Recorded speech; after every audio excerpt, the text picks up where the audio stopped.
Muy buenas noches a todas y a todos ustedes. Quiero saludar a los presidentes de las mesas directivas de la Cámara de Diputados, del Senado de la República, al señor gobernador del Estado de Guerrero, a Marcos Martínez, quien es el presidente de la Asociación de Bancos de México. Muchas gracias por esta siempre honrosa invitación para reunirme con integrantes del sistema financiero de nuestro país. Y más cuando se trata de la sexta participación que tengo con ustedes, en mi carácter de presidente, la última, y ocasión para hacer un buen balance de lo que se ha venido haciendo. Saludo a los integrantes, más bien esta representación que hay del sector privado a través de distintos organismos, empezando el presidente del Consejo Coordinador Empresarial y los demás organismos empresariales que hoy están aquí convocados. Y no puedo dejar de mencionar, además de todos entre los miembros de este auditorio, a quienes están en el sistema financiero nacional, saludar a sus muy distinguidas esposas, sobre todo quienes participan en la fundación de esta asociación, apoyando a niños en condición de pobreza, niños de la calle. A esta fundación Quiera, les saludo con respeto y felicito la labor social que han venido realizando. Señoras y señores,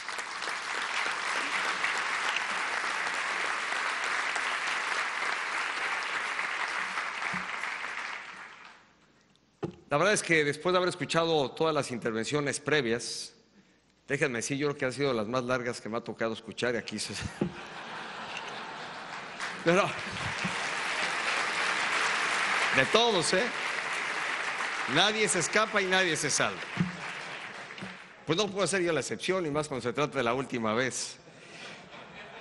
Voy a tratar de sintetizar el mensaje que tenía con ustedes, que la verdad ya en lo referido por quienes me han antecedido en uso de la palabra, mucho refleja, mucho proyecta de lo que se ha logrado en estos últimos casi 6 años, a 9 meses de distancia y quizá un poco menos de concluir esta administración.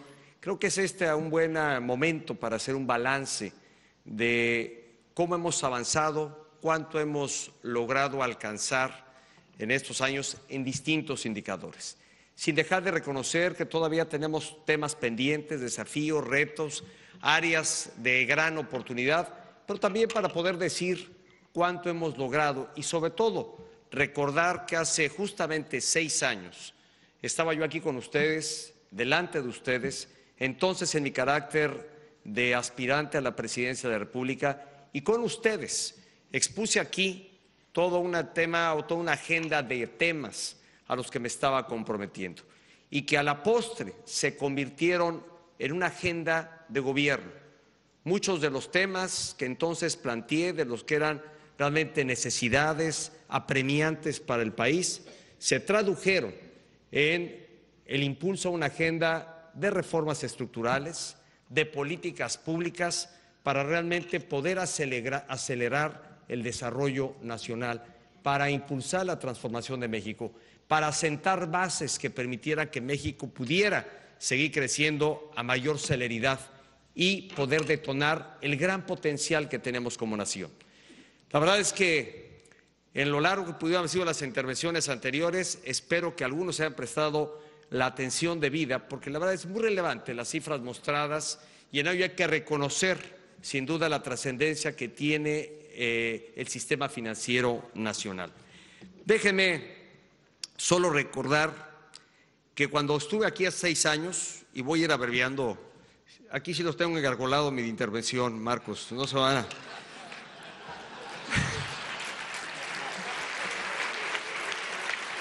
Solamente que lo hubiesen engargolado mal. Pero voy a tratar, primero quiero recordar con ustedes qué fue lo que formulé aquí con ustedes hace 6 años. Y hablé de 10 temas fundamentales que desde mi visión, mi óptica en aquel entonces, México debía atender con urgencia. Y déjenme hacer referencia a cada uno de estos temas de manera muy sucinta.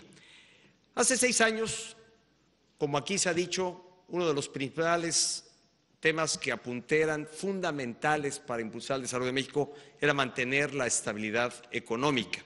Y hoy podemos afirmar que ese objetivo se ha venido cumpliendo y se ha logrado atender y cumplir en un entorno para entonces, hace 6 años, no previsible, no conocido, y aquí ya el propio secretario de Hacienda expuso, como lo hizo también Marcos Martínez, pues el escenario que nos tocó vivir con la caída en los precios del petróleo, con la volatilidad que se empezó a apreciar en los mercados internacionales, con la animosidad al riesgo que se dejó sentir, como también las políticas o la visión en varios países hacia una economía abierta empezó a modificarse para querer revertir la globalización, la interconexión, el mercado abierto y buscar o revertir este escenario hacia un aislamiento en varias economías. Frente a ese entorno, México logró mantener su estabilidad económica y logró mantener crecimiento económico. Importante señalar que el déficit público en 2017 se redujo, y ustedes son muy buenos en las cifras, podrán darle una mejor dimensión a lo que voy a referir, a 1.1% del Producto Interno Bruto, una cifra mucho menor a la que el Congreso nos había aprobado, que era de 2.4%. Y también durante la actual administración hemos observado cómo en promedio la tasa inflacionaria en promedio hasta este momento es del 3.9%, es la cifra inflacionaria más baja de la que se tenga registro comparada con las dos administraciones anteriores. Y como lo apuntaba el gobernador del Banco de México, la tendencia a revertir la alza que tuvimos hace un año está francamente en esta tendencia. Dado a conocer esta cifra del mes de febrero de 5.34%, como ha sido ya pública. La segunda tarea que me propuse era estimular la competencia de la economía mexicana. ¿Y qué hicimos? Fortalecimos al órgano regulador, le dimos mecanismos para poder realmente impulsar la competencia, que se tradujera al final de cuentas en mejores y mayores servicios para la población. Quienes se benefician de la competencia es la sociedad y la población misma, que hoy tiene acceso a distintos servicios, no solo financieros, sino a diferentes productos, servicios, por ejemplo, en materia de telecomunicaciones, a precios mucho más bajos. Y aquí se apuntó la disminución más alta o más importante de la que se tenga registro entre los países miembros de la OCDE en materia de telecomunicaciones se ha dado en México.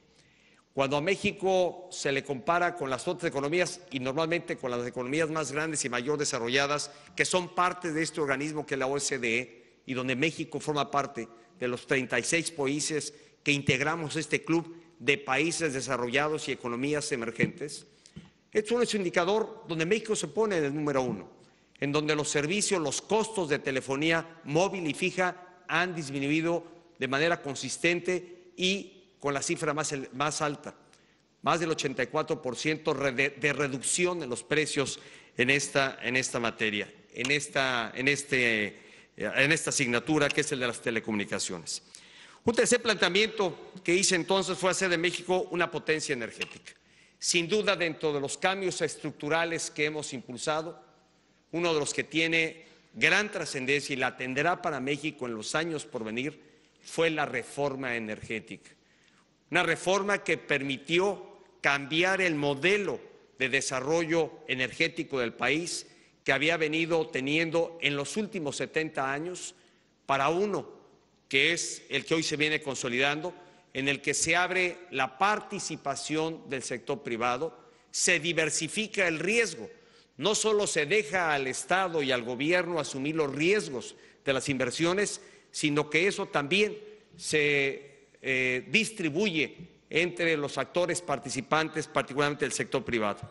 En 2018, déjenme decirles que se ha logrado ya, a partir de la reforma energética, yo diría que ha sido lo que se ha alcanzado hasta ahora, es mayor incluso a las expectativas que nos trazamos cuando se diseñó la reforma energética. Hoy se tienen 232 contratos con 130 empresas nacionales y extranjeras, el gobierno realizado en infraestructura educativa.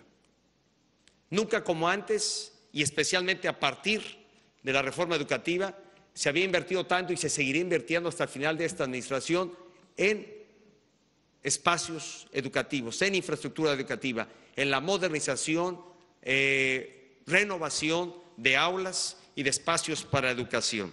Más de 66,000 millones de pesos solamente en los últimos 2 años para renovar y actualizar y modernizar 33,000 planteles que tienen una infraestructura deteriorada.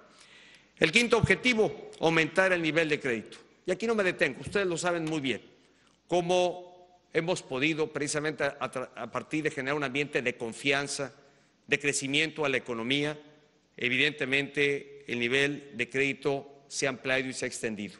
Las cifras que presentó Marcos son más que contundentes en lo que es el crédito a la vivienda, el crédito a la industria, el crédito al consumo, que sin duda deja ver que ha habido una expansión del crédito muy importante y además con una cartera vencida pues muy baja, con niveles históricos, lo cual felicito la eficacia del sistema financiero, pero sobre todo la capacidad que hay entre los mexicanos de realmente estar a la altura de cumplir con sus compromisos crediticios. La banca de desarrollo ha sido también importante, ha extendido y ha ampliado su participación para poder canalizar mayor crédito a distintos sectores de la economía. La sexta tarea prioritaria, voy rápido, fueron 10, voy en el 6. Dije, aumentar la inversión en infraestructura y sin duda lo hemos hecho. Hemos realizado importantes inversiones con la participación del sector privado en la modernización de nuestra red carretera, en la construcción de nuevas autopistas. Nos trazamos construir 52 autopistas, nuevas autopistas, con una extensión de más de 3,000 kilómetros. Se han concluido prácticamente más de 40, o estamos por llegar a 40 autopistas concluidas ya y estamos en proceso de construir la totalidad de las autopistas. Igualmente la renovación de más de 80 carreteras federales que estaban deterioradas y que tienen una extensión también de más de 3,000 kilómetros. Hemos podido ampliar y casi duplicar la capacidad de nuestros puertos. Si queremos conectarnos con el mundo, ampliar nuestro comercio con el mundo, nuestros puertos estaban saturados y prácticamente al término de esta administración, ya hoy en día, estamos casi duplicando la capacidad de nuestros puertos. Solamente por mencionar, el puerto de Veracruz, que está y que habremos de inaugurar este año, habrá de cuadruplicar, multiplicar por 4 la capacidad operativa que tenía hace apenas 5 años. Y así ha ocurrido con 5 puertos que hemos logrado modernizar. Y dentro de las obras emblemáticas, sin duda, y bien importantes, que serán ícono de la infraestructura del país, está el nuevo aeropuerto internacional de la Ciudad de México. Este gobierno fue decidido y comprometido a realizar un nuevo aeropuerto para la Ciudad de México, para la capital del país, que es el punto de interconexión con el resto de la geografía nacional o el punto más importante de interconexión con el resto de la geografía nacional, y sabiendo que era un proyecto que no habríamos de concluir en 6 años o en esta administración. Y fue en 2015 cuando decidimos, 2014 cuando decidimos emprender este proyecto que está realmente consolidándose y que tendrá una importante inversión de más de 180,000 millones de pesos y hará, repito, un gran ícono de la infraestructura, o será un gran ícono de la infraestructura del país. El séptimo objetivo fue fomentar la economía formal. Y hoy puedo dar cuenta de que se han generado mayor número de empleos. De hecho, el número de empleos que hoy se tienen registrados es el más alto del que se tenga registro en la historia del país. Prácticamente los 3.4 millones de empleos que se han generado al día de hoy, a febrero del 2018, es la cifra más alta de empleo que alguna vez haya tenido en nuestra historia. Prácticamente es el doble de los empleos generados en las 2 administraciones anteriores. En materia, la octava propuesta era emprender una nueva estrategia de comercio exterior. Y ustedes han sido testigos de cómo México se insertó como un actor con responsabilidad global en el mundo, cómo hemos podido realmente modernizar y actualizar nuestros varios mecanismos de comercio con la Unión Europea, que yo estimo este año podremos signar ya la conclusión del acuerdo de modernización con la Alianza del Pacífico, países con quienes compartimos valores de la región de América Latina y especialmente de Sudamérica, y con quienes tenemos esta Alianza del Pacífico. Y muy importante, el Acuerdo de Libre Comercio con Estados Unidos y Canadá, que el hecho de que se registren ya 7 rondas de negociación acredita sin duda o evidencia la voluntad que hay de los 3 países de poder alcanzar un acuerdo. Y estamos en ruta, nos mantenemos firmes en la voluntad y en el optimismo de poder lograr algo muy bueno para los 3 países miembros de este Acuerdo de Libre Comercio. La novena prioridad que entonces planteé, emprender una nueva política de fomento al campo, al turismo y a la industria. ¿Qué puedo decir? Bueno, pues pasamos a convertirnos en uno de los destinos más importantes turísticamente hablando y con toda la derrama económica que ello significa. En 2012 recibíamos casi 24 millones de turistas. El año pasado cerramos con 39 millones de turistas. Ocupábamos el destino número 15 en el mundo. Hoy somos el 8º y eventualmente podremos mejorar esa posición. En materia agroalimentaria, hoy exportamos más alimentos de los que tenemos que importar para el consumo de las familias mexicanas. Nos volvimos por primera vez superavitarios en el sector agroalimentario. Y nos hemos convertido, de hecho, el decimosegundo país que más alimentos produce en el mundo. Es la relevancia que tiene y ha sido gracias a las políticas que aquí no voy a enunciar para no ser tan extenso en mi intervención, pero que sin duda han apoyado y respaldado precisamente la producción agroalimentaria. Y el décimo compromiso fue realizar una reforma hacendaria integral. Una reforma hacendaria, y debo de señalar, distinta de la financiera, porque la financiera fue para provocar una mayor participación del sector financiero en el que están ustedes participando, para que hubiese más productos crediticios para la sociedad mexicana, para los sectores de la economía mexicana, para que hubiese una mayor competencia, más crédito y más barato. Ese era el esquema, esa era la causa a alcanzar con la reforma financiera. Con la reforma fiscal era realmente, como economía emergente, ponernos en sintonía con otras economías que tienen ingresos para el Estado mucho más diversificados de la dependencia que hace 5 años tenía México en el ingreso petrolero, en la renta petrolera. Y sé que ese fue un paso no muy popular, no muy aplaudido, pero apenas indispensable y necesario. Y comentaba, y ustedes lo saben, ustedes son los financieros, saben muy bien que de no haberse hecho la reforma fiscal tan vapuleada, con pamba china, que trataron entonces al presidente y a todos los hacendarios que hoy se invitaron a esta convención, que entonces eran los encargados de cobrar impuestos, de no haber sido por esa reforma realmente el escenario tan adverso que aquí ya se explicó, yo creo que hubiese deparado un destino mucho más difícil y trágico para la economía nacional. Logramos realmente compensar los ingresos petroleros, la renta petrolera, que tenía el 39% de los ingresos del Estado, a haberse convertido los ingresos petroleros el año pasado, en 2017, en poco más del 16%, precisamente gracias a la reforma fiscal. Y hoy vamos en ruta de lo que ocurre en los países de mayor desarrollo, en los gobiernos, para poder cubrir las necesidades y ofertar los servicios que una población necesita de ingresos, necesita de recursos. Los ingresos tributarios pasaron de representar el 8.3%, con la reforma fiscal hoy llegan a ser el 13.2%. Y hay que decirlo, todavía muy por debajo de otros países y de otras economías mucho más desarrolladas, en las que a veces vemos en el espejo y quisiéramos ser como ellas. Pero lo que luego no nos gusta es reconocer cuál es la contribución que las sociedades de esos países hacen precisamente al ingreso y a los recursos que el gobierno invierte para atender las necesidades.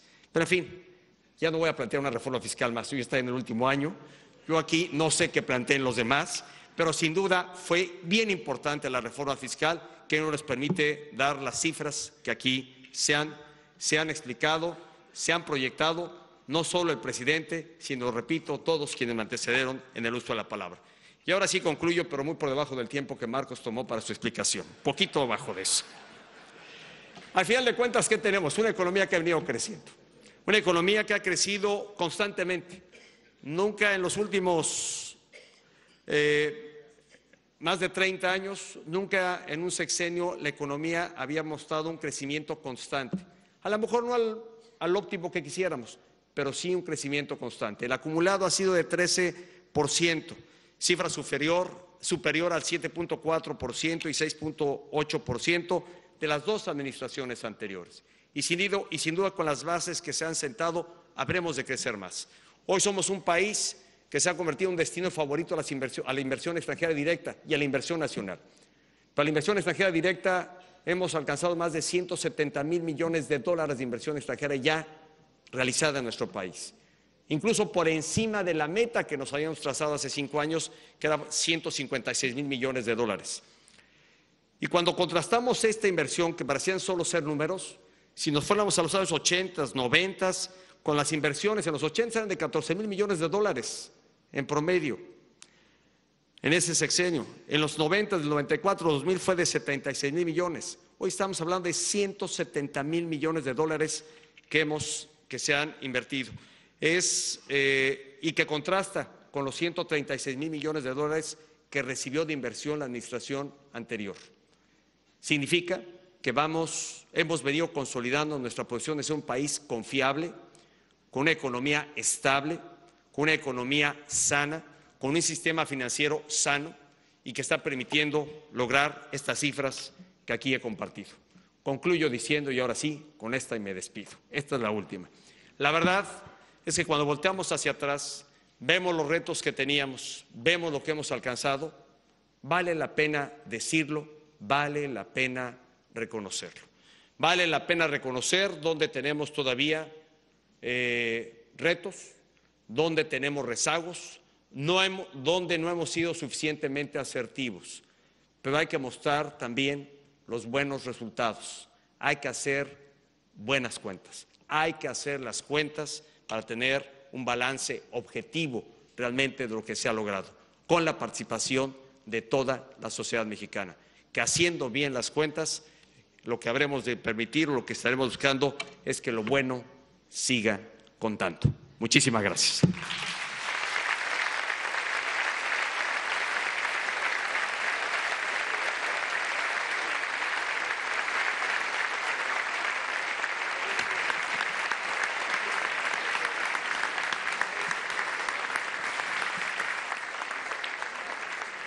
Esta es la otra parte de mi discurso, pero no es más que para hacer la declaratoria de inauguración de este evento y que quiero nuevamente agradecer la oportunidad de estar entre los banqueros de México, entre quienes son parte del sistema financiero nacional y más cuando se trata de la última participación que tengo en mi carácter de presidente de la República. Por eso me resulta muy grato y muy honroso declarar formalmente inaugurada la 81ª Convención Nacional Bancaria, haciendo votos para que sus trabajos y deliberaciones contribuyan al desarrollo y al crecimiento de nuestro país. Enhorabuena, muchas felicidades y muchas gracias.